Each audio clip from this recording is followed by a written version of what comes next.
Chapter 16. Where does all this leave us? We should not leave our discussion of all the problems noted above and the origins thereof without suggesting a solution.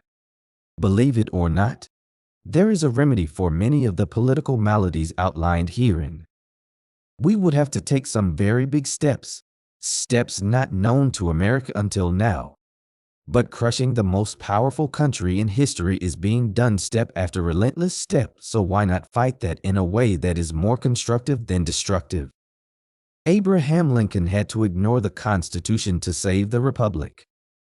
Maybe it's time we did the same in our period of history.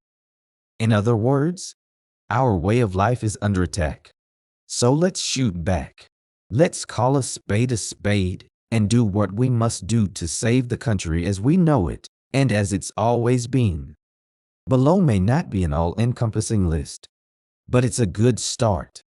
All we need is the courage of our forefathers to bring it to fruition. Clean out the Democrat Party. Do not vote for a Democrat for anything from city dog catcher to President of the United States. No governors, no city councils, no school board members. Nothing. Do not believe anything they say. Do not support them. Do not contribute to them. Do not listen to their campaign ads. Freeze them the hell out. They have been captured by Marxists, especially from generous donations by labor unions, who hate America, and they are not the party they used to be. Many of them are supported by and have been infiltrated by the Democrat Socialists of America and or the Communist Party USA, and many have been the objects of elite capture plans of the Chinese Communist Party, and their chosen candidates are willing to follow the leftist ideology. Deport George Soros. 6 countries have kicked him out, including his own native country of Hungary. So why not America? He does not belong here. He's a problem for everybody but Democrats, and it's no accident. He advocated for open borders long before Biden thought of it, and remember his quotes about America shown above. Teach in every civics class in high schools and social studies classes in colleges and universities as a required subject that socialism does not work as well as capitalism for creating freedom and prosperity. Give examples. Show the standard of living in Venezuela before socialism and after it was forced on the people. Show the standard of living in North Korea and Cuba.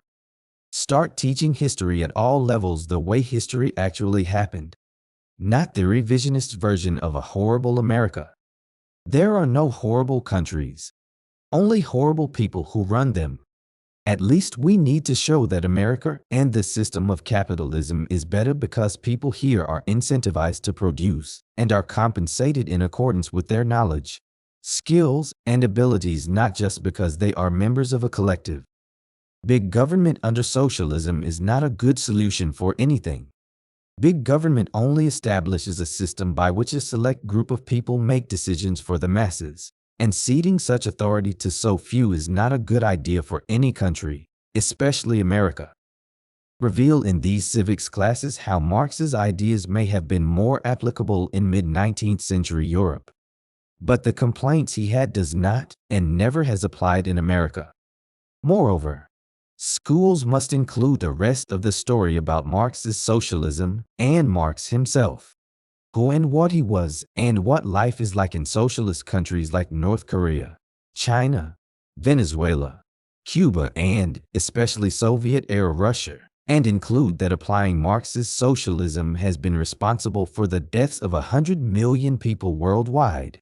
Hence, it is neither a better nor a fairer system. Anybody who thinks otherwise has been drinking the leftist Kool-Aid too long. Any school that refuses to adopt this America-saving curriculum should cause the entire state to lose all federal funding until they comply. Pass an amendment to the Patriot Act. E.g., make it a crime, like insurrection, to undermine and divide the country with curricula like CRT, or teaching that America and white people are fundamentally racist and not worth defending. This is not education. It is propaganda. Any teaching that is anti-American, and meant to destroy the country must be punished. Revive the House Un-American Activities Committee and give them plenty of authority. Expose these anti-American efforts for what they are. The attacks on our educational system focus on toxic propaganda meant to indoctrinate and demoralize the country and its people, especially young voters.